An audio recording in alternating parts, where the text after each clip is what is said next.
Hey, welcome to Five Lakes Garage, the home of random projects. We have lists, we have Jeeps, we have trucks, we have food. You name it, we got it. So help out the channel by just hitting that subscribe button. And if you like the video, go ahead and like it. And if you really like the video, like it and then tell a friend. But stay tuned, enjoy yourself. I'm gonna let you go because I got stuff to do.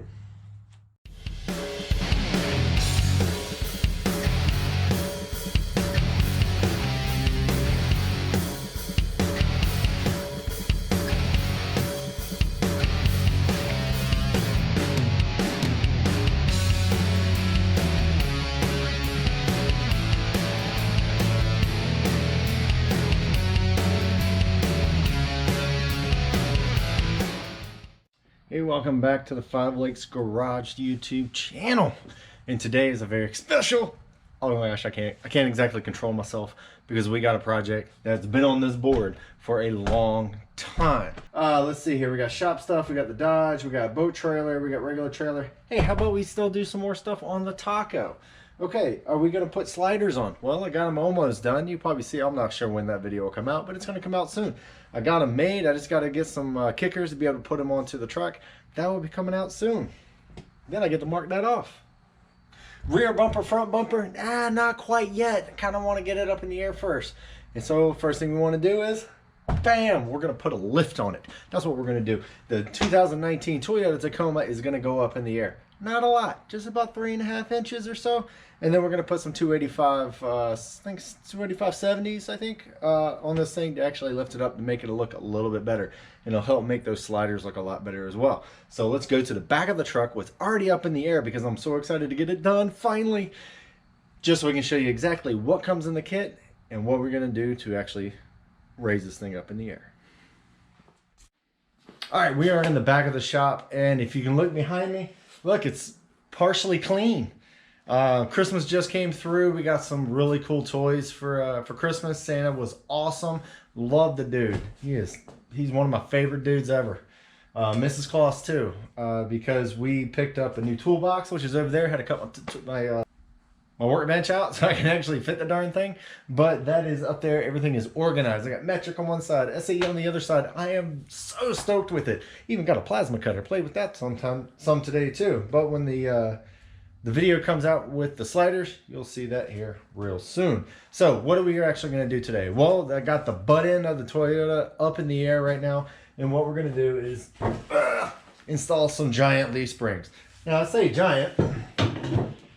That's all relative because right now they're flat springs, which basically helps with the ride and all the other stuff. Well, I'm not interested in that right now because I want to get it up in the air. So that's what we're actually doing with leaf springs instead of blocks. I don't like blocks. When we go underneath, I'm going to show you why I don't like the blocks. Only because there is about 2 inches or 2.5 inches of up travel in this suspension. We need more than that. We need to get this thing flexed up and down. So we got new leaf springs. It also comes with new shocks for the rear. Obviously, new U-bolts, because you always want to replace your U-bolts. When you tighten these things down, they stretch, and you don't want to have them stretched for too long. So we got new U-bolts. And of course, it comes with all the hardware that you're going to need to install that.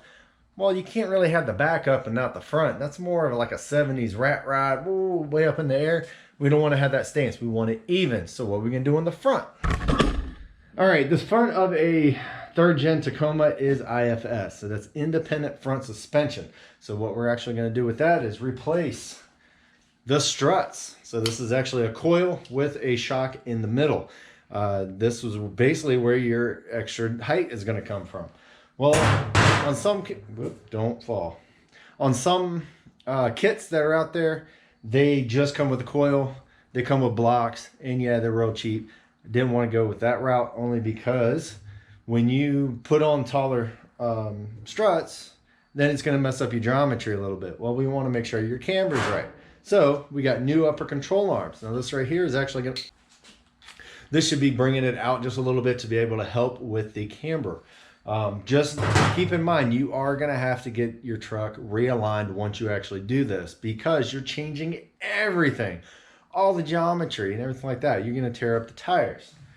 So really, that's about it. There's not a lot to this kit. Now, there's a lot of other kits out there that I was looking at, but I do not have the money for. Maybe later down the line, I'll be able to go to stage 3, stage 4. More likely it won't be rough country. This one was just something that I picked up. It did take forever to get in. If you caught any of my other videos, you heard my ranting about FedEx. You suck. Anyway, they just finally came in today to bring my last leaf spring that they lost. Apparently got shipped underneath the rug. I don't know. It just happens, I guess. So anyway, I'm just irritated with them because they could not do anything for me. So anyway, the back end is already jacked up in the air. We're going to get the tires off. We're going to go in and start looking at all the stuff that we're going to have to remove before we actually get those leaf springs in there. And the reason why I'm starting with the back is because the front is really complicated and it's late at night, and I would wait for tomorrow with a clear head to be able to work on the front because it is more complicated. So anyway, yeah, I'm so excited. Oh my gosh. I might have to go pee first before I get started because I'm just that excited. Anyway, let's get on the back.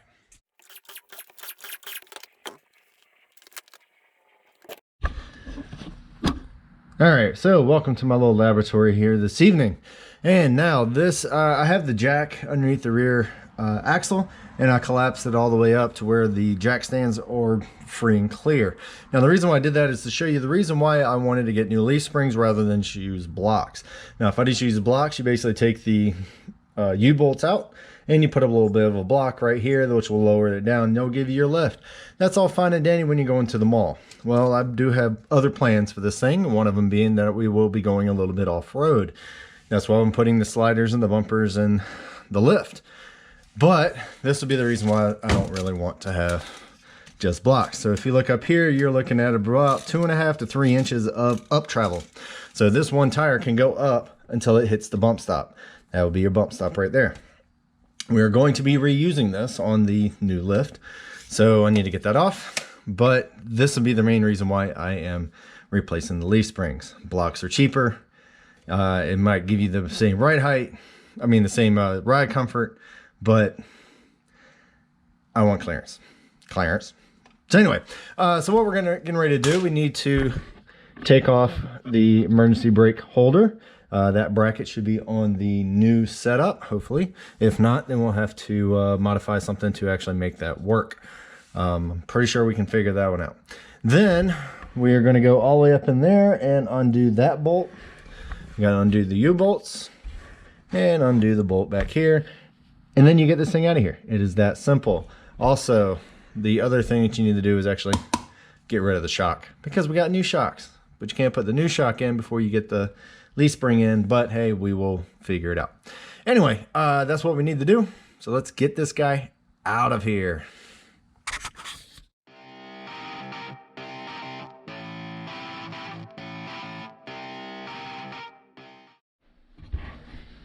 All right, well that didn't take too long. I got the leaf spring out. Now this is definitely not the Toyotas of old. It needed a 17 millimeter, a 15, a 14, a 6. It needed a little bit of everything. So bring your whole toolbox, which is not a big deal. I did notice one thing when I was trying to take the shackle off. All right, I was trying to take the shackle off, but you will not be able to get the bolt out because of the frame. So you got to take this one out first. Now, since I do have it out, I only have 20,000 miles on it. So I look at the bushings. The bushings look fairly brand new. So we just need to move this guy onto the new spring, and then we should be able to put this right back into the truck.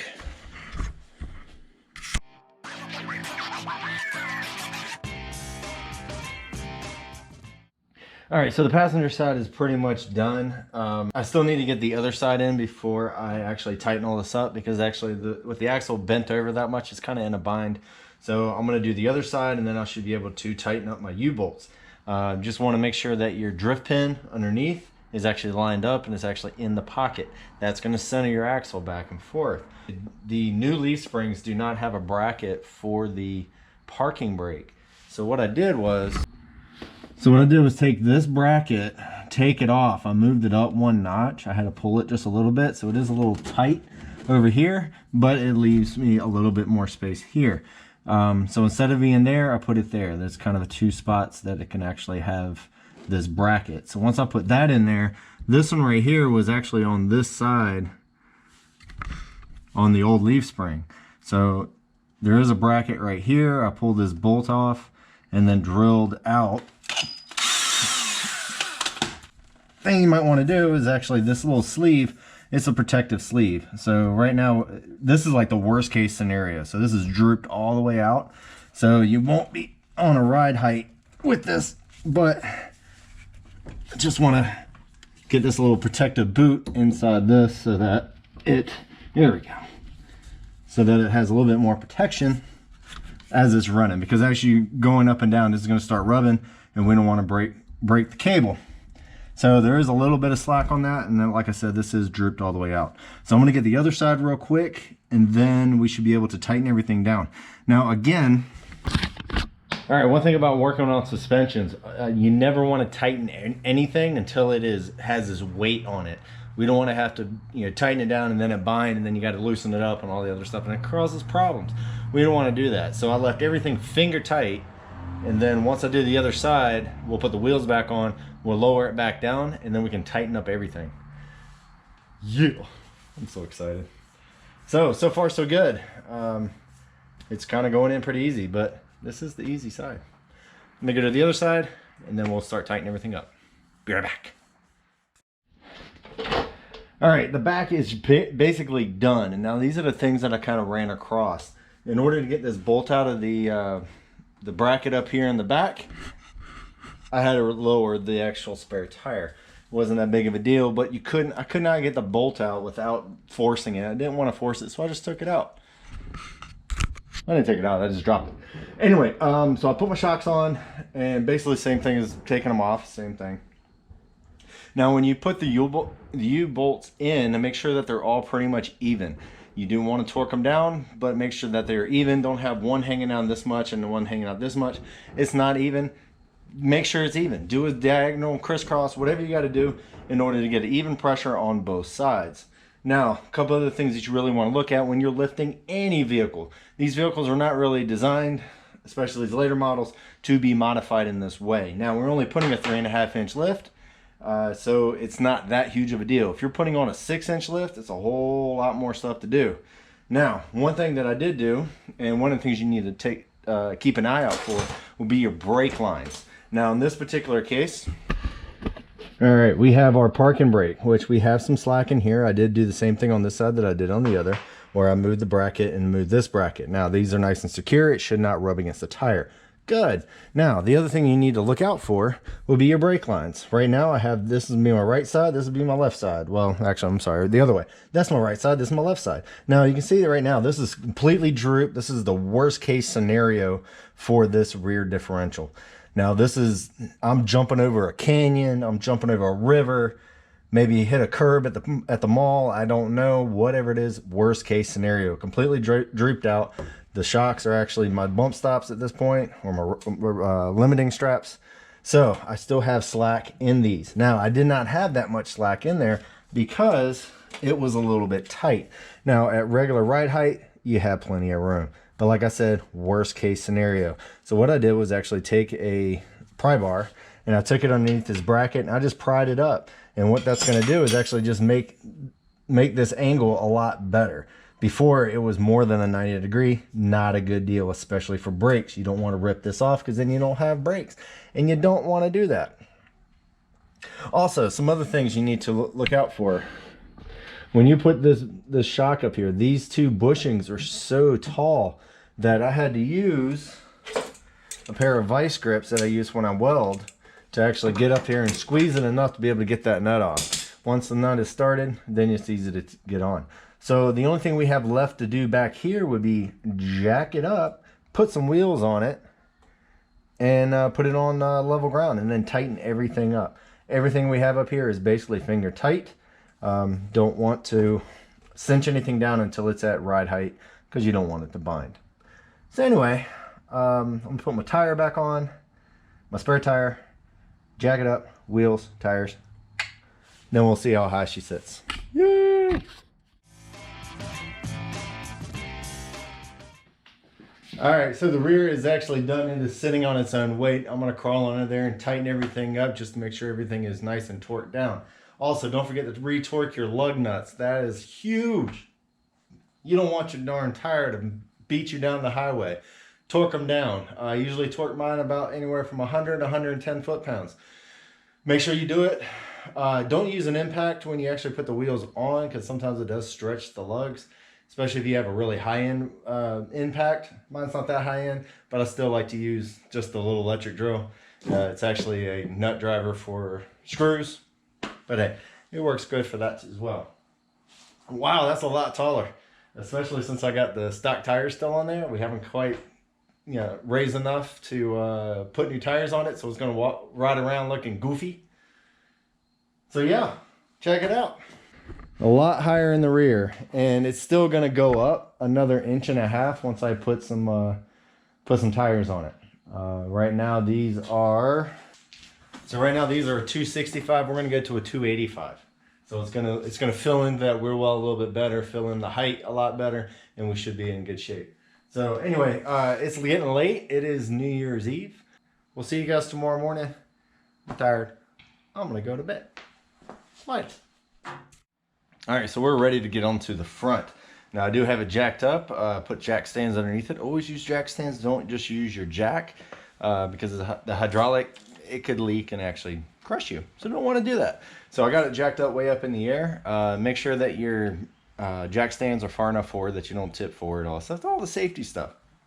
Also, put a chalk behind your wheel. Hit the parking brake, etc., etc. Just be safe about it. So anyway, let's get this wheel off. All right, so we got the tire off. Things we're going to be replacing. Well, you got your upper control arm. That's out of here. We're going to replace the spring, replace the shock.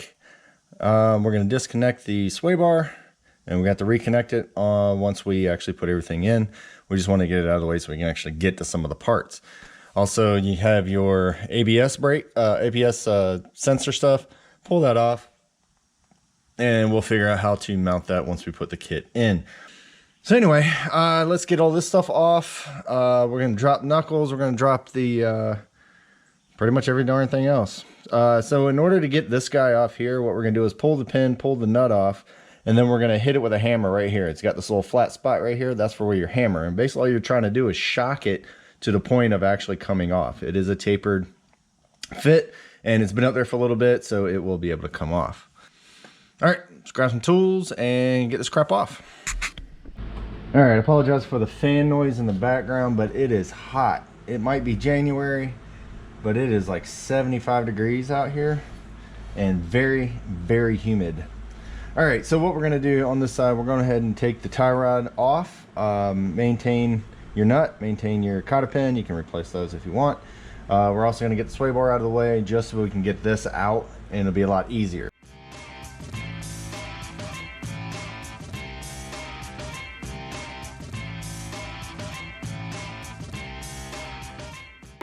There we go. So now she's off. You never want to hit the threads or hit this part of it, because then you just mushroom it out and you destroy it, and we don't want to do that. So that part's off. Sorry, I didn't mean to hit the camera so hard, but yeah. All right, let's go ahead and get the sway bar off.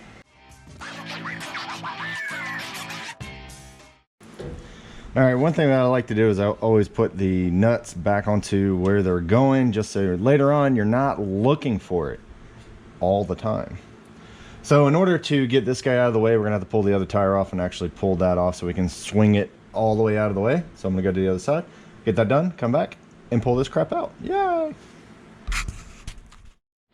right, we are back. Now I'm not able to actually pull this all the way out of the way because it does hit the control arm, but maybe once we get the control arm off, we'll be able to pull it up out of the way, or just move it enough so we can actually get this guy out, which we should be able to do. So next thing we're going to do is actually get this guy pulled away, and what we want to do is take off the 3 bolts up top. You got 1 big bolt on the bottom, and then it should, in theory, come out as soon as I find my wrench.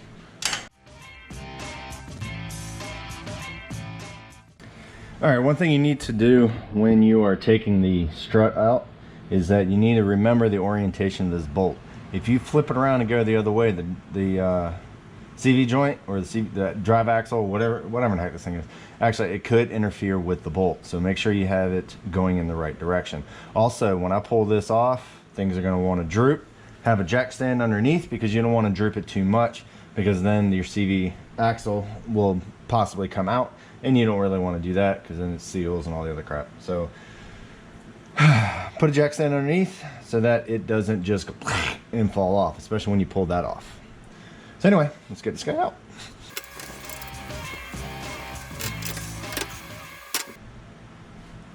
You know what? I think if I pull that off, pull this up, and it should just pop out this way. I'm not sure why the instructions say to pull this stuff off, but it's like, all right, I'm replacing this anyway. Why don't I just pull that and then pull it out? Yeah, reread the instructions. Or follow them at least. Maybe.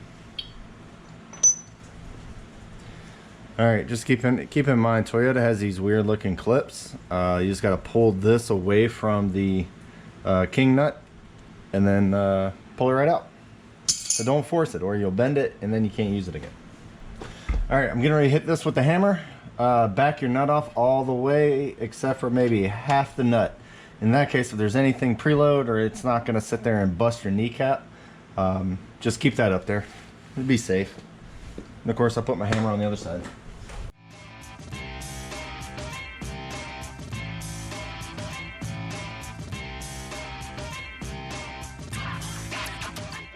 Okay, I went ahead and replicated what I did here onto the other side. All right, it's time to take the upper control arm off. So basically it's a 19 millimeter. All right, maintain the orientation of your washers and nuts. All right, so I looked it up, and what we need to do, unfortunately, is manipulate the steel. So you've probably seen in some other videos of some of the disappointments that I have with Toyota, at least with this model. And this is gonna be one of them. I gotta bend the sheet metal in order to get this bolt out. So basically you just take a pry bar, kind of bend it in a little bit.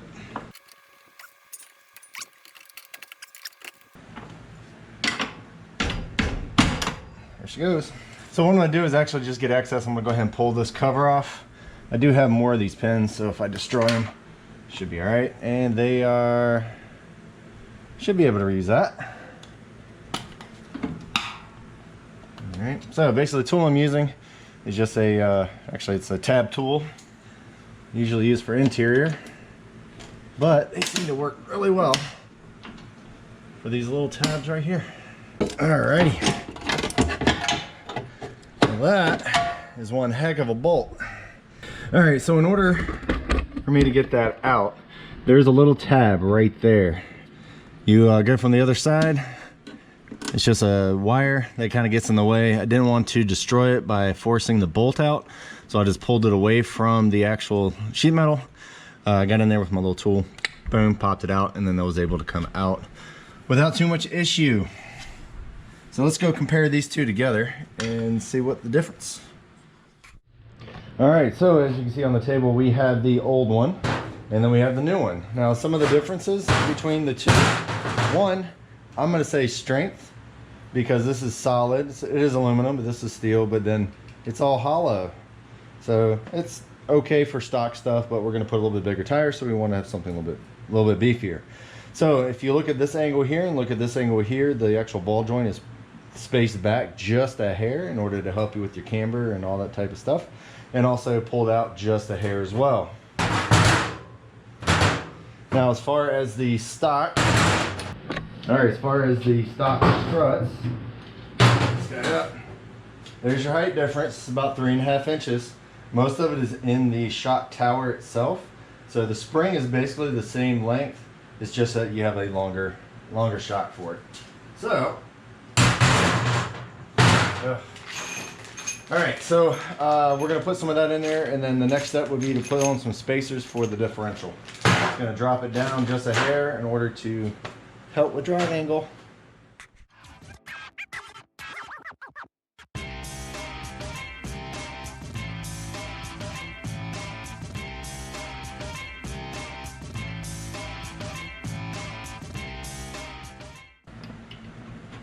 There she goes, finally. All right, so remember the orientation of your washer.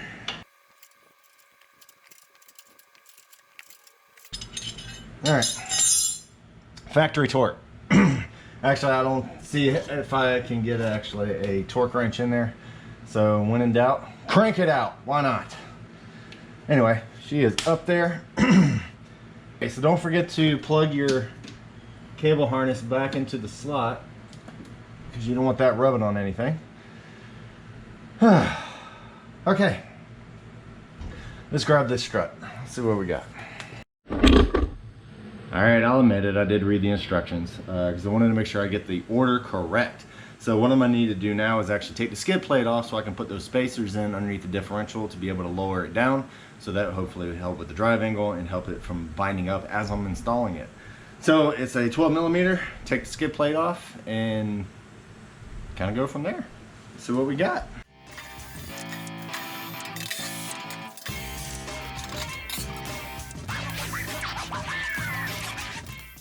All right, so got the skid plate off. And basically what we're gonna do is actually take this off and take this off.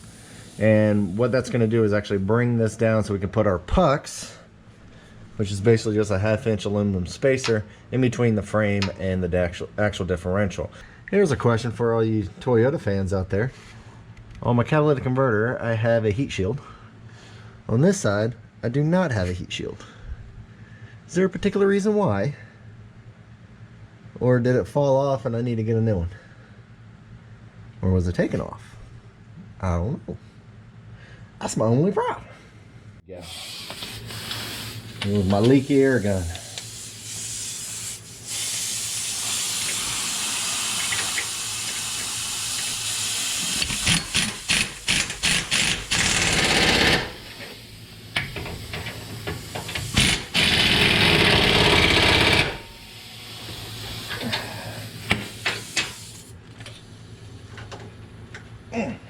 Alright, those are in. I don't know.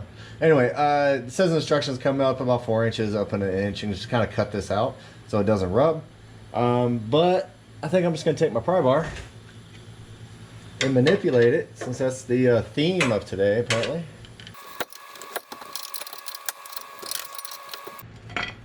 Alright, it's clearance a little bit.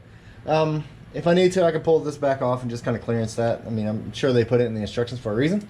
But right now, I'm just going to leave it like it is. Alright, so I'm about to put the new strut tower in. It does give you some new nuts for the top. But you have to reuse the one for the bottom. Which is fine. It's only got 20,000 miles on it. Alright, so I'm sitting there looking at these, and they both have the same part number for the strut, same part number for the spring, same part number everywhere. So I'm thinking that this is pretty much, you know, one can go on one side, one can go on the other side. Does not matter. My BMW, it mattered. A lot of my minivan, it mattered. You got a right, you got a left.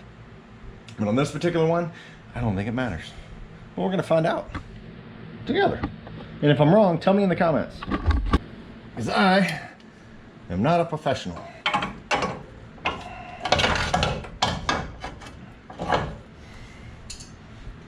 Alright, so I got this guy in there. Just put one nut on there so it doesn't fall on your foot. Because that would suck. And then you need to lower your lower control on just a bit.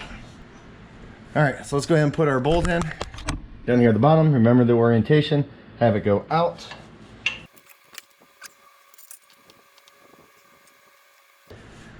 Alright, so we have our strut in there. I just got to tighten this bottom bolt. And of course my wrenches are on the other side. Now before I go any further, I'm going to go ahead and get the other side in. Only because this darn sway bar is going to be in the way and you won't be able to move it if I put everything back together. So I'm going to do the other side, come back here, and I'll show you exactly what to do on this side in order to, excuse me, fix our situation. Right back.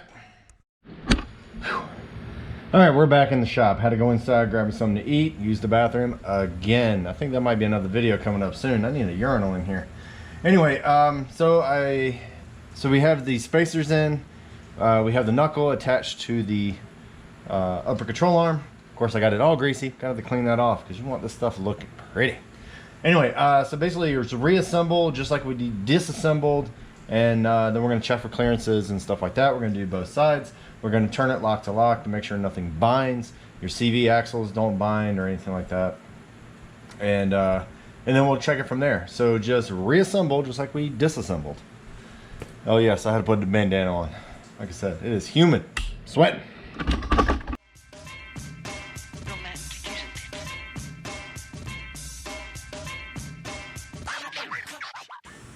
Okay, so we are all put back together. Everything is tightened down. I don't see any. This is actually the worst case scenario. So it's drooped all the way down. And my brake lines have a little bit of play in them, which is good. My electrical lines from ABS is got play in it, which is good. It does get really close to the spring right there, but like I said, we're at full extension. I think we should be okay. It's not a bad design. I think we'll be all right. We got a little bit of clearance under there. Now, one thing that you do have to realize when you do lift these factory boots are not going to last as long as they would if it was not lifted. So the problem though is that you get a crack, you get anything into these boots, dirt will get in there and will wreak havoc. Basically, you have to completely rebuild your drive axles, or get new ones, whichever. So what we're going to do later on as another upgrade is to replace these boots. They do have some boots out there on the market that are designed to withstand a lot more angle than what we have right now. So I'm going to take a look at those a little bit later, but right now I think we are in good shape. I think this side is ready to go. I can throw my tire on there, get rid of all my tools, go to the other side and finish that up. Alright, so basically we're going to do a recap of what I just said. But I did a rookie mistake. I didn't hit record, so you couldn't hear any of it. Now, one thing that I did notice on the other side, and I already put the tire on, so it's kind of hard, but right now this is spinning freely, right? So let me take the jack down. All right, so now we are at a worst case scenario, full droop. And this side still rotates freely, but the other side does not. All right, we're still at full droop, and I already put the tire on. So, but anyway, you see that it kind of binds a little bit. As soon as I take a little bit of pressure off of that, it actually does not bind at all. So that's a little bit concerning. I'm gonna go check. I'm gonna go check online and see if there's like some high angle CV axles or whatever. Maybe we'll upgrade to those. It's only a 3.5 inch lift. If you go to a 6 inch, I'm sure there's some other things you got to do. A lot more probably cutting. I don't know. But anyway, we'll look at those. Maybe we'll swap those and keep the originals as spares because they still work. They're just not exactly. But how often am I going to be at full droop? Oh, I could. You know, as I'm going over the canyon, jumping it. Alright, so we got everything in there except for the skid plates. I'm going to put that on there right now. I did check a hold of the skid plate bracket that, according to the instructions, we need to cut a little notch out of it. I looked at it. I was able to bend it in. I don't think it's going to be a problem. If it starts to squeak and start having some issues, then yes, I'll take it off and actually cut it out.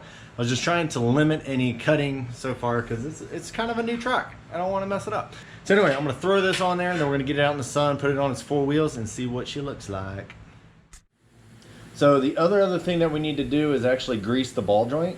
And the top one's really the only one that we really need to worry about. The bottom one, only have like 20,000 miles on this thing, so it should be fine.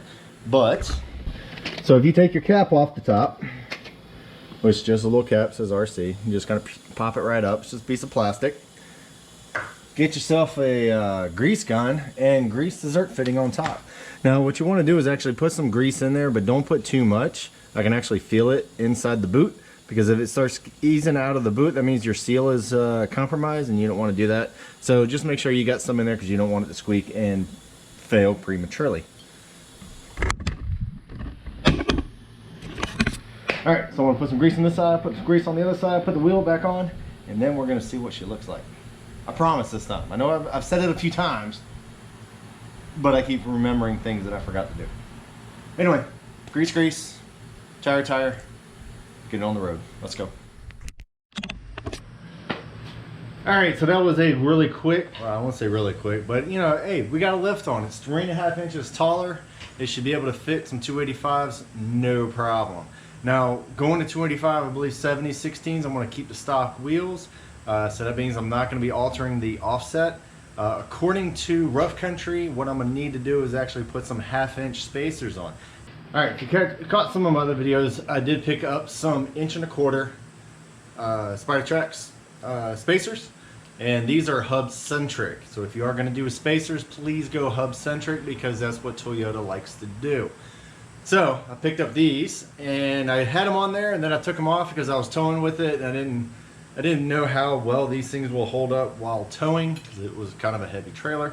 But with the stock tires still on it, I don't need these, but I'm gonna put them on anyway just to be able to set the stance a little bit, especially since it's so tall.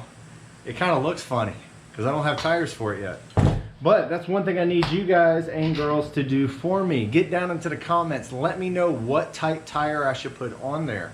MK2s, Yokohama, whatever. I need to know what the best one's in there. I'm going to be doing some off-roading, some road travel, some towing, that type of stuff. So I will need to have something that can do all of it. So please put down in the comments of what you suggest. And hopefully in the next month or so, I'll be able to go ahead and get tires for it. Now, the next step for this guy here is actually to go get it lined up. You got to find a shop that I can actually do it. Some shops that I've found that if it is not in the computer, they're not going to help you. If it's been modified, they're not going to help you because they don't know how to do it. So call ahead first to make sure that they can actually do it. So I do have one down the road. I'm going to try them, and if that doesn't work, I got a backup that I can actually go and actually get it lined up. You got to get it lined up or your stuff's going to get trashed, and we don't want to trash it. So we want it to actually run properly. So anyway, I'm going to go ahead and put these wheel spacers on, and I'm going to shoot a video of me riding off into the sunset with a 3.5-inch lift with tiny tires on it. It looks kind of funny. And actually, I've already got in it a couple of times, and yeah, it is a lot higher than what it used to be. I need to get those sliders done so I can actually use them as a step or something. Stay tuned. Go ahead and subscribe to the channel and hit the bell to let you know all the other upgrades we have in store for this thing. I do have some ideas about a front bumper, and of course, I'm going to build it myself. I like to fabricate. It is, will it be better than the stuff you can buy? Probably not, but it'll be something that I made with my own two hands, and I enjoy doing it.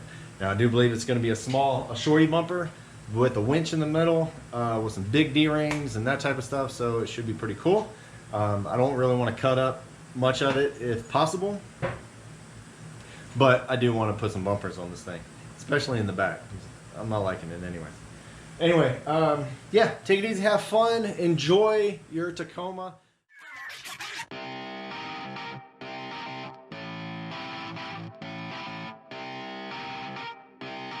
Shut up and sit down.